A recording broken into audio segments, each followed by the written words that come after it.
Selamat sore, perkenalkan nama saya Ferdianto Karimale. Saya mahasiswa jurusan Sosiologi semester 6 kelas A. Di sini saya akan menyampaikan beberapa hal terkait dengan berita yang akhir-akhir ini menggemparkan dunia, yaitu berita tentang virus. Virus yang awal munculnya di negeri tirai bambu ini, Cina, lebih tepatnya pada kota Wuhan. Virus yang sangat menggemparkan dunia dengan jatuhnya berbagai korban jiwa. Tercatat hampir ribuan ratusan jiwa yang telah meninggal akibat dari virus ini. Virus yang muncul di negeri tirai bambu ini menyebar sangat cepat ke berbagai belahan dunia. Sudah masuk ke berbagai benua-benua besar di dunia seperti Eropa, Afrika, Amerika, dan Australia.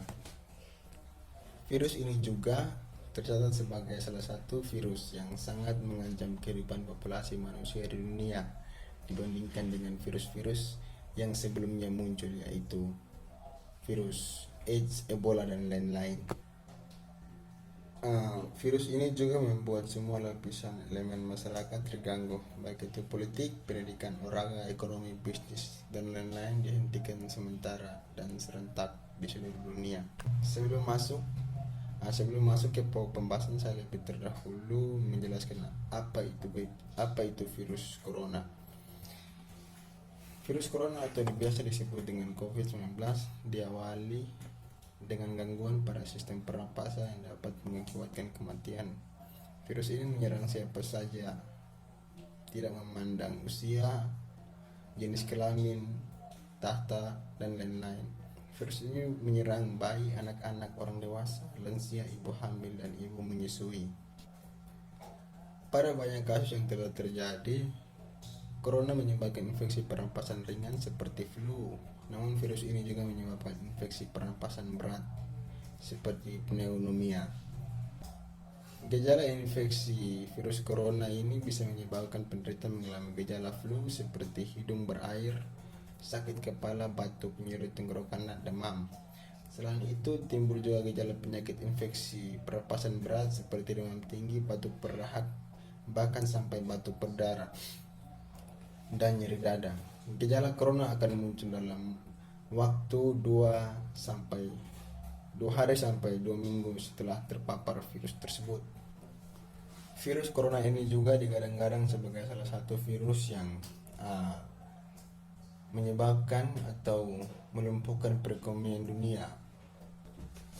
Kemunculan virus ini juga sangat mengandung kontroversi. Ada versi yang mengatakan kemunculan virus ini diakibatkan dari kebocoran laboratorium kimia yang ada di Cina. Yang kedua, virus ini muncul akibat adanya perdagangan pasar bebas atau pasar hewan, animal market di Cina, yang menjual berbagai jenis hewan, baik itu tikus, kecoak, dan lain-lain. Ada juga berita yang mengatakan bahwa virus ini dilepas oleh tentara Amerika yang melakukan pelatihan di negeri tirai bambu itu, tepatnya di kota Wuhan, Cina, dan melepas virus ini pada hewan-hewan tersebut. Menurut berita yang saya baca di tempo.com, Jakarta, juru bicara Kementerian Luar Negeri Cina pada Kamis mengklaim militer AS telah membawa virus corona ke kota Wuhan, lokasi awal penyebaran COVID-19. Cina dan Amerika Serikat saling melemparkan kata pedas setelah Cina tersinggung dengan komentar para pejabat AS yang mendunia lamban berakhir terhadap virus yang pertama kali terdeteksi di Wuhan akhir tahun lalu. Amerika juga menuduh pemerintah Cina tidak cukup transparan tentang virus tersebut. Berita-berita yang muncul ini sangat kontroversial, sangatlah berkaitan dengan politik yang terjadi antara Amerika Serikat dan Cina, di mana perang dagang antara Cina dan Amerika Serikat yang ideologinya juga sangat bertentangan sekali, di mana AS memiliki ideologi kapitalisme dan Cina memiliki ideologi komunis dan sosialis.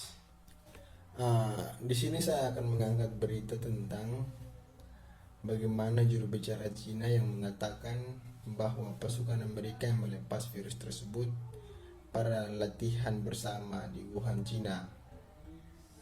Pelepasan virus tersebut Yang dilakukan oleh pasukan Amerika Serikat ini mempunyai tujuan yang sangat mendasar sekali menurut saya. Karena kita semua tahu bahwa beberapa tahun terakhir ini Cina merupakan negara dengan laju pertumbuhan ekonomi yang sangat cepat dan juga merupakan salah satu negara pesaing terberat Amerika Serikat dalam laju memperebutkan pasar bebas dan dalam pertumbuhan ekonomi dunia. Kemunculan virus ini yang diklaim oleh jubir Cina yang dilepas oleh pasukan Amerika Serikat ini sangatlah mendasar karena secara tidak langsung akan berdampak pada adanya penurunan atau memperlambat Cina dalam laju pertumbuhan ekonomi, di mana negara-negara lain yang bergantung pada impor Cina akan merasa terganggu akan barang yang diimpor dari Cina karena takut akan terbawa bersama dengan virus tersebut yang diduga yang secara tidak langsung akan berdampak pada negara pengimpor tersebut. Mengingat Cina sebagai atau merupakan negara dengan laju pertumbuhan ekonomi tercepat, secara otomatis dengan kemunculan virus ini negara-negara pesaing menggunakan virus ini sebagai senjata atau suatu upaya untuk memperlambat pertumbuhan ekonomi Cina dalam bersaing memperebutkan pasar bebas. Virus ini juga menurut saya tentang bagaimana negara dengan paham ideologi kapitalisme mencoba sekuat apa negara dengan paham ideologi sosialisme yang rasa kemanusiaannya sangat tinggi.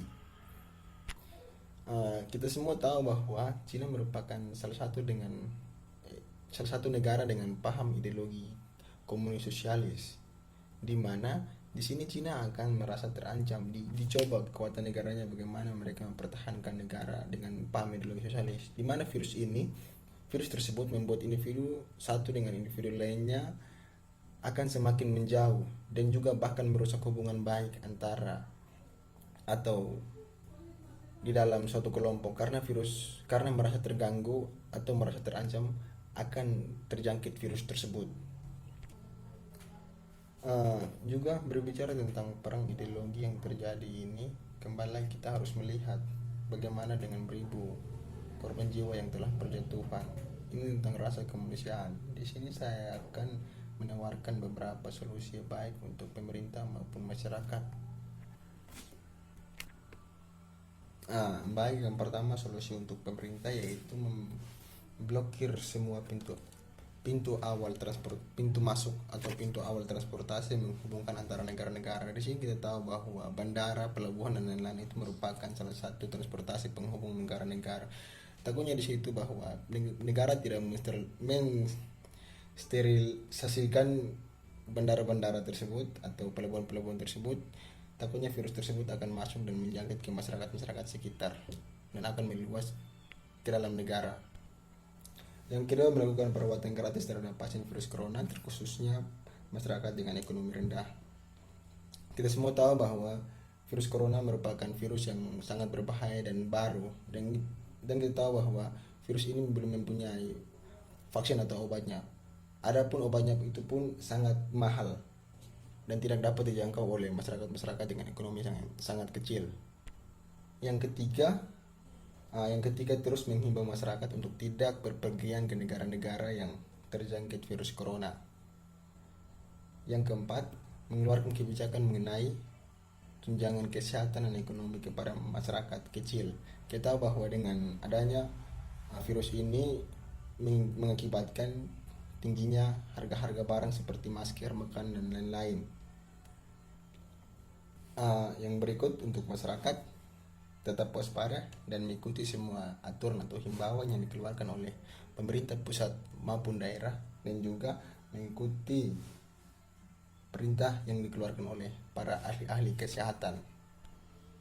Dan di sini juga saya mengajak kita semua untuk mari bersama-sama menerapkan pola hidup sehat dan juga saling bahu-membahu mengingatkan akan bahaya virus corona, agar virus tersebut dapat cepat terselesaikan oleh pemerintah pusat maupun daerah dan tidak terus menyebar sampai